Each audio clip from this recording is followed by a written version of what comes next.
Anna Hill knew the language of danger before it spoke a word. She'd learned to read it in the way a man's shoulders tensed, the rhythm of footsteps that didn't match the music, the silence that settled over a room like fog rolling in before a storm. Tonight, every nerve in her body screamed that something catastrophic was about to unfold inside the velvet room. And the man sitting at table 7 had absolutely no idea. He was dining with his executioner. Kaufman Wanda didn't look like a man marked for death. He looked like power incarnate. His tailored suit absorbed the candlelight like expensive armor as he raised his wine glass to the woman across from him. Boudreaux Wanda, his wife, wore burgundy silk that probably cost more than Anna made in 6 months, and a smile that could sell anything to anyone. They looked untouchable together. They looked like destiny. But Anna had discovered something about Boudreaux Wanda exactly 5 nights ago. Something that made her hands shake every time the memory surfaced. She'd been restocking paper towels in the women's restroom, hidden inside the supply closet, when Boudreaux walked in speaking into her phone. The words had carved themselves into Anna's brain like scars she couldn't heal. Thursday night, the Velvet Room, make sure none of his people leave breathing. The door had closed, and Anna had stood there in the dark, knowing she'd just overheard a murder being planned. Not just any murder. An execution disguised as an anniversary dinner. Now she moved through the dining room, balancing a tray of drinks, her eyes cataloging details that screamed wrong. 4 men scattered at different tables, all of them holding menus they never actually read. Their eyes tracked movement instead of words. The security cameras had been repositioned since her shift started, all of them aimed at table 7 like weapons waiting to fire. The kitchen staff included 3 faces she'd never seen before, men who moved with tactical precision instead of the controlled chaos of cooks during dinner rush. The hostess kept touching her ear like she was wearing an earpiece. The sommelier had a bulge under his jacket that definitely wasn't a wine key.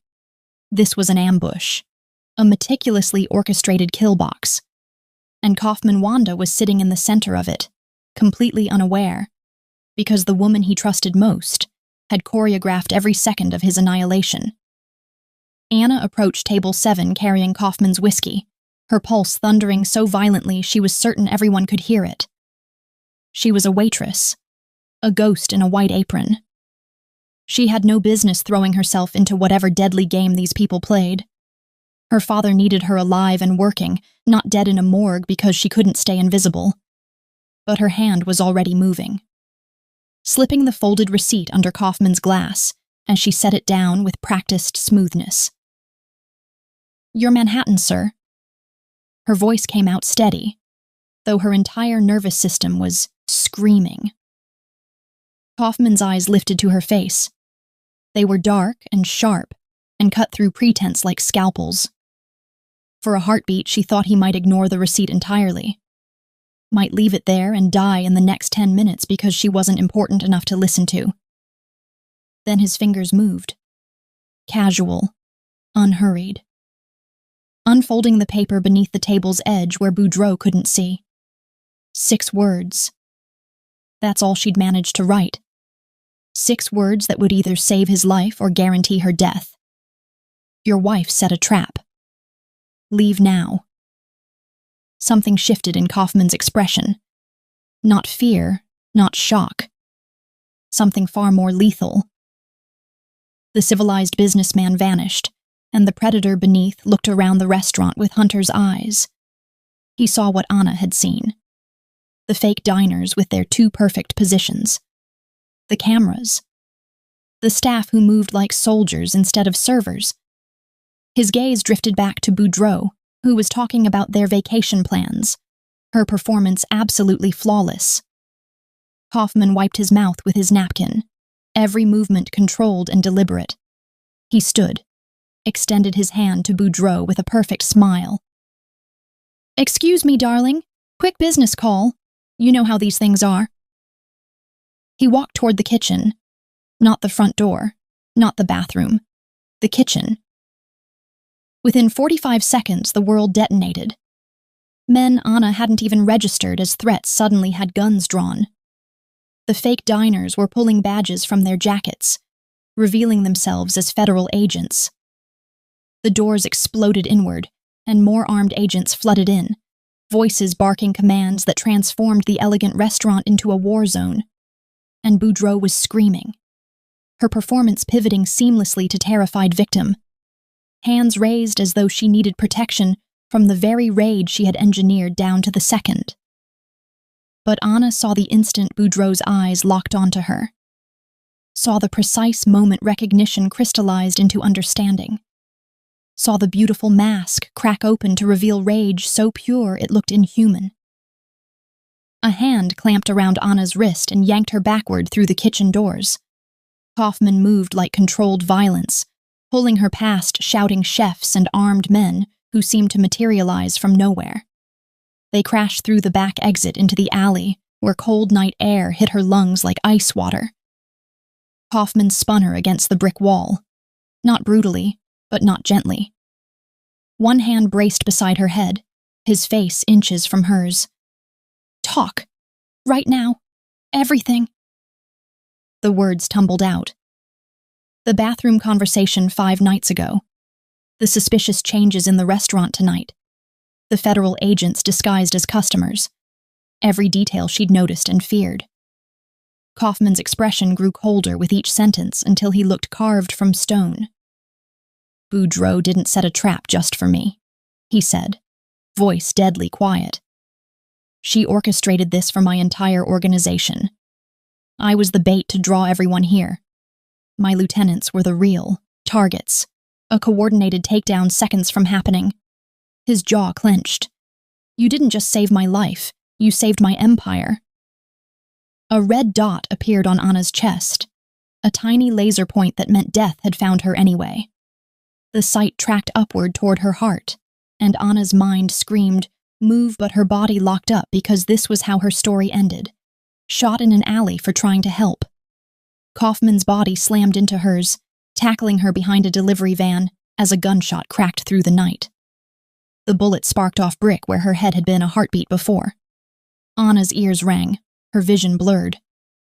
Kaufman's weight pressed her against freezing concrete while more shots punched through the darkness, each one hunting for her life.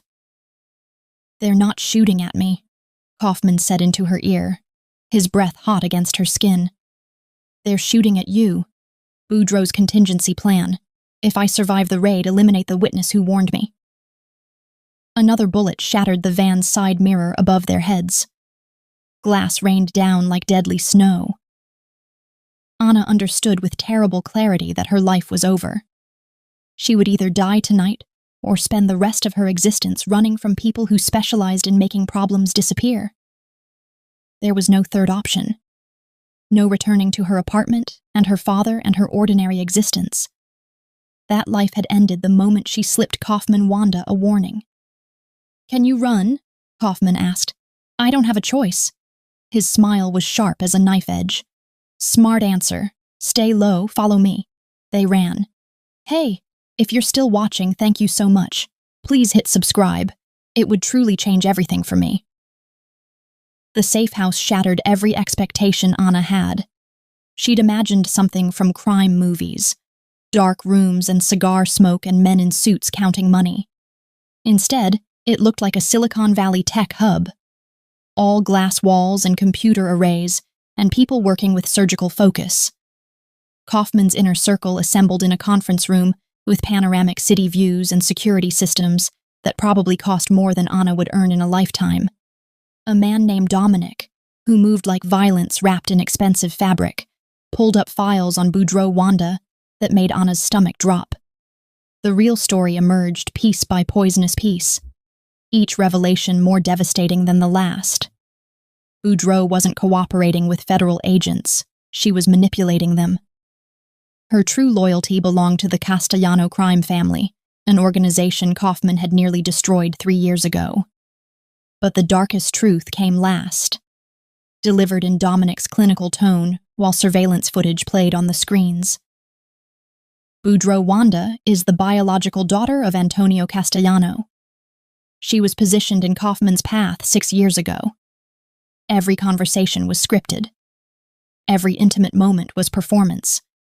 She was a deep cover operative from day one, raised and trained to seduce, infiltrate, and destroy the Wanda organization from the inside. Anna watched Kaufman's face. He didn't flinch, didn't react. But something behind his eyes went absolutely still, like watching a lake freeze solid in seconds. She nearly succeeded, Dominic continued. Without Miss Hill's intervention, we'd be scattered across federal detention centers right now. The Castellano family would control this entire city by sunrise. Every eye in the room turned to Anna.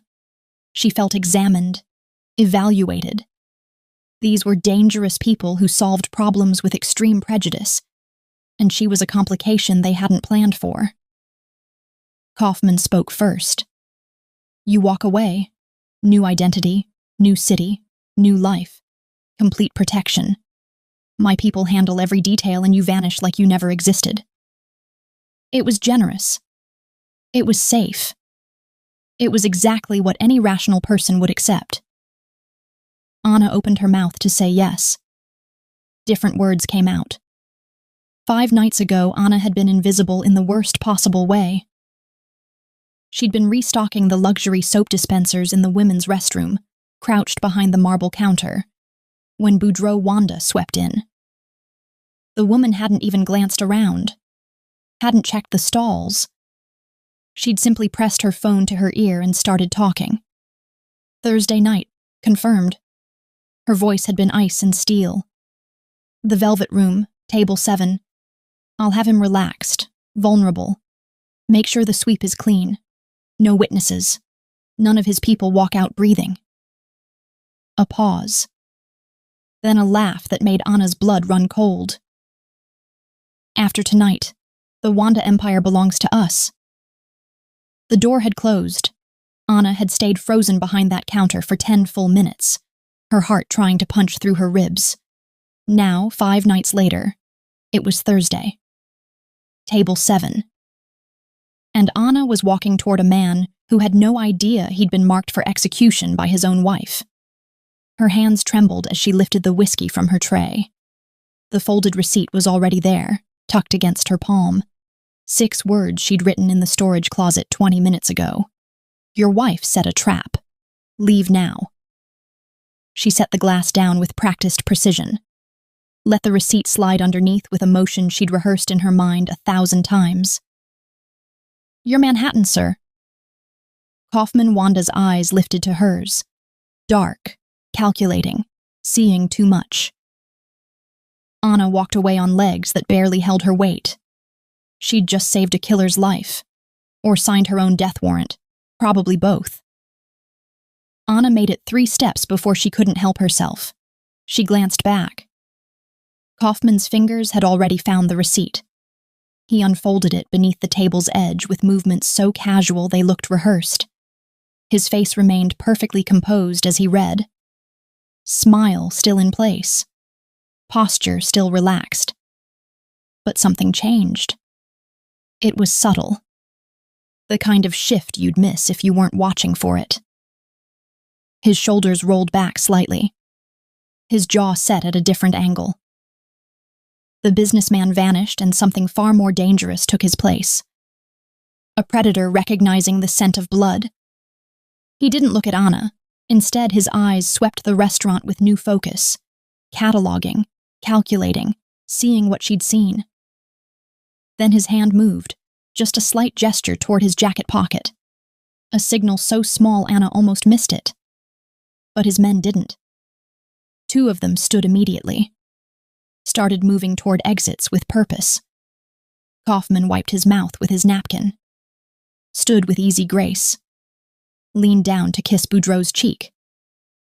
Business call, darling. You know how it is. He walked toward the kitchen. Not the front door. Not the restrooms. The kitchen. And that's when the world exploded. Sirens screamed to life outside. The front doors burst open and men in tactical gear flooded in, weapons drawn, voices shouting commands that turned elegant conversation into chaos. Federal agents! Nobody move! Boudreaux's scream cut through the noise. Perfect. Terrified. Completely convincing. Anna felt a hand clamp around her wrist like an iron band. Kaufman yanked her backward through the kitchen doors just as the first gunshot cracked through the air. The kitchen was a war zone. Chefs scattering. Steel pans clattering to tile floors. Men shouting in languages Anna didn't understand. Kaufman pulled her through it like she weighed nothing. Past industrial ovens. Past prep stations. Through a door she didn't even know existed. Cold night air hit her lungs like a fist. The alley was narrow. Dark. Smelling of garbage and rain.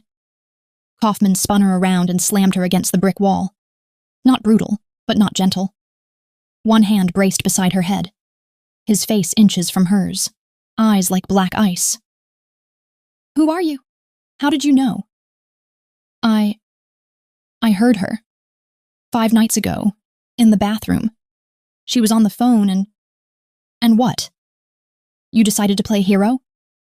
I decided people don't deserve to die at their anniversary dinner. His expression shifted. Something almost like respect flickered across his features. Then his eyes caught something over her shoulder. A tiny red dot appeared on Anna's chest. Her brain barely had time to register what it meant before Kaufman's full weight crashed into her. They hit the concrete behind a dumpster as the gunshot cracked through the alley. Brick exploded where her head had been. Another shot. Then another. Bullets punching through metal. Through darkness. Hunting. Kaufman's breath was hot against her ear. "They're not shooting at me." Anna's heart stopped. "They're shooting at you. You're not a witness to my wife's trap." His voice went deadly cold. "You're a loose end she needs eliminated." The safe house wasn't what Anna expected. No dark rooms or cigar smoke or men counting blood money. Instead, it looked like a tech company. Glass walls, multiple computer screens. People moving with military precision through spaces that smelled like expensive coffee and leather. Kaufman's team had swept her here in an SUV with bulletproof windows. She'd been too shocked to resist. Too numb to process. Now she sat in a conference room that overlooked the city while dangerous. Men discussed her like she was a problem to be solved. Dominic, Kaufman's head of security, pulled up files that made Anna's stomach turn. Photos, documents, surveillance footage spanning years. "Boudreaux Wanda," he said, his voice clinical. Born Boudreaux Castellano, daughter of Antonio Castellano, head of the Castellano crime family. Anna's throat went dry. She was placed in Kaufman's path 6 years ago. Every conversation was scripted. Every smile was calculated. She's a deep cover operative, trained since childhood to seduce, infiltrate, and destroy the Wanda organization from the inside. The room went silent. Kaufman stood at the window, his back to everyone, shoulders rigid. Dominic's eyes shifted to Anna. "What I don't understand is how you're still breathing. Boudreaux has eliminated 3 potential threats in the last 2 years. Professional intelligence operatives. People trained to notice things." He leaned forward. "You're a waitress who overheard one phone call, and somehow you read an entire conspiracy that our best analysts missed. How?" Anna swallowed hard. "I pay attention. People don't notice me, so I notice them." Kaufman finally turned from the window. His face was unreadable, controlled, the face of a man who'd built an empire on calculated decisions. "You walk away," he said. "New identity, new city, new life. My people will set you up anywhere in the world. Money, protection, complete disappearance." It was generous. It was safe. It was exactly what any sane person would take. Anna opened her mouth to say yes. Different words came out. "No." The room went silent. Every eye turned to her. "No?" Kaufman's eyebrow lifted slightly. "My father is in Meadowbrook Care Facility on 5th Street. He had a stroke 2 years ago. He needs round-the-clock care that I can barely afford even working double shifts." Her voice steadied, got stronger. "Boudreaux knows who I am by now. She saw my face in that restaurant, and she's smart enough to pull employee records, which means she knows about my father. Anna stood, met Kaufman's gaze without flinching. If I disappear, she'll use him as bait to draw me out, or she'll kill him just to tie up loose ends. Either way, running doesn't save him. It just makes me a coward watching from a distance while he dies alone. Dominic whistled low. She's got a point. So here's my offer, Anna continued. You protect my father. Full security. Best medical care. Untouchable. She took a breath. And I'll help you finish this war. I notice things other people miss. You need that. Boudreaux proved it tonight. Kaufman studied her for a long moment. Then he smiled, sharp as broken glass. Deal. Boudreaux struck at dawn. Anna was drinking coffee in the safe house when Dominic rushed in and turned on every screen in the room. Her face appeared on all of them. Frozen, unflattering, pulled from security footage. The headline read, Wanted, criminal accomplice in federal raid escape. Then Boudreaux appeared, live, on every major network. She wore black, tasteful, mourning clothes. Her eyes were red and swollen. Tears streamed down her perfect cheekbones as she spoke to a reporter with practiced devastation. My husband, Kaufman, he's been living a double life. And that woman, her voice broke beautifully. That waitress, Anna Hill, she's been his mistress for months. She helped him escape federal custody. She's as much a criminal as he is. Anna felt the room tilt. I trusted him. I loved him. And he betrayed everything we built together. Used that seductress to undermine a federal investigation. Boudreaux's lawyer stepped forward. Smooth, authoritative. Miss Hill aided and abetted a known organized crime figure in evading arrest. She obstructed justice. She's now a fugitive. Anyone with information on her whereabouts should contact authorities immediately. The screens shifted. Social media exploded. Hashtags trending. Her employee photo from the velvet room everywhere. Comments rolling past too fast to read, but Anna caught enough. Home wrecker. Criminal trash. Lock her up. Within 2 hours, Anna Hill went from invisible waitress to the most hated woman in the city. Boudreaux had weaponized public opinion, turned Anna into a villain, and there was nothing she could do but watch herself get crucified. For 3 days, Anna became a ghost inside the safe house, watching, listening, learning. Kaufman's tech team intercepted every communication they could find. Phone calls, encrypted messages, digital breadcrumbs that Boudreaux left scattered across networks. Anna sat in the corner with headphones on, reviewing recordings while analysts worked around her. Most of it was noise. Coded language. Business speak that meant nothing to her. Then she heard it. Boudreaux's voice. Calm, controlled, speaking to someone Anna couldn't identify. The transition happens Friday, where angels watch the city sleep. The analysts barely reacted. Dominic marked it as another coded phrase and moved on. But Anna's mind caught on those words like a fishhook. Where angels watch the city sleep. She replayed it. Again. And again. It's not just poetry, she said quietly. Dominic glanced up. What? That phrase, where angels watch the city sleep. It's not random. Anna stood, moving to one of the computers. Boudreaux doesn't waste words. Everything is calculated. Her fingers flew across the keyboard, searching, cross-referencing, luxury hotels, angel imagery, city views. The azure heights appeared on screen. Anna clicked through photos. Her pulse quickened. There, on the rooftop terrace of the penthouse suite, 4 massive angel statues, wings spread, overlooking the entire city skyline. That's where she is, Anna breathed. Dominic moved behind her, stared at the screen. The Azure Heights penthouse. How did you... She told us exactly where to find her. She just knew no one would be listening closely enough. Kaufman appeared in the doorway, his eyes fixed on The screen. Get the team ready. We move tonight. They moved like shadows through the azure heights. Dominic's team wore maintenance uniforms, carrying toolboxes filled with weapons and surveillance equipment. 2 operatives checked in as guests. Another posed as hotel management conducting a routine inspection. Anna wore a cleaning staff uniform that smelled like industrial detergent. Her heart hammered against her ribs as she pushed a housekeeping cart toward the penthouse elevator. Kaufman walked in through the front lobby.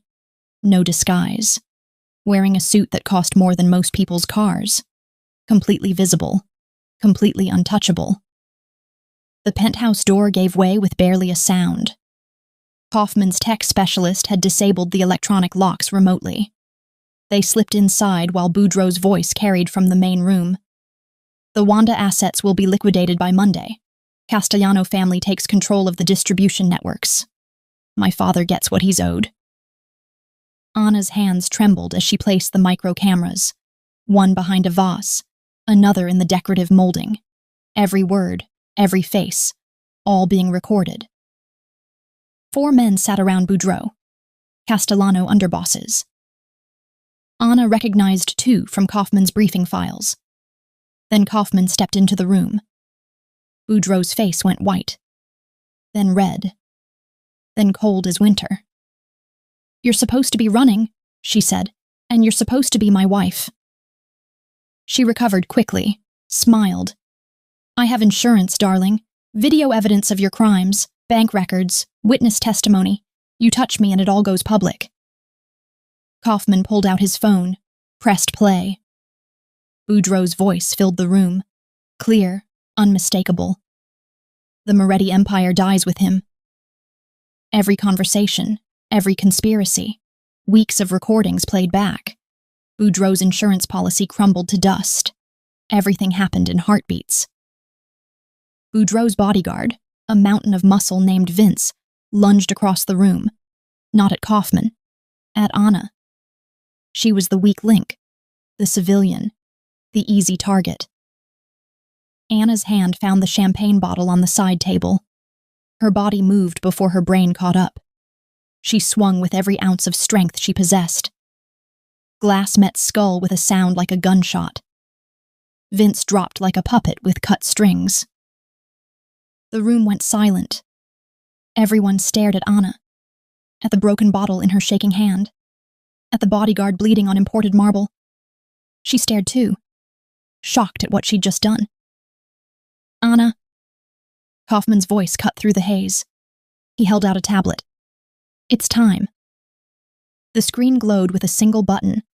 Send every recording, every piece of evidence, every crime Boudreaux had committed, ready to transmit to the FBI, to every news outlet, to every rival crime family in the city. Boudreaux's mask finally cracked completely. Wait, please, we can negotiate. I have money, connections, information you need. Her voice turned desperate. I'll disappear. You'll never hear from me again. Just don't press that button. Anna looked at her. This beautiful woman who'd weaponized tears and lies, who'd tried to murder her own husband, who'd made Anna's face synonymous with betrayal across every screen in America. She thought about her father, alone in that care facility. She thought about every time she'd been invisible, dismissed, ignored. Anna pressed send. Boudreaux's eyes went wide as the files transmitted. FBI, Castellano's rivals, Washington Post, New York Times, every major outlet simultaneously. Her world ended in 5 seconds. 4 weeks later, Anna stood in an office that overlooked the entire city, not wearing a white apron, not balancing trays or refilling water glasses. She wore tailored black pants and a silk blouse that actually fit.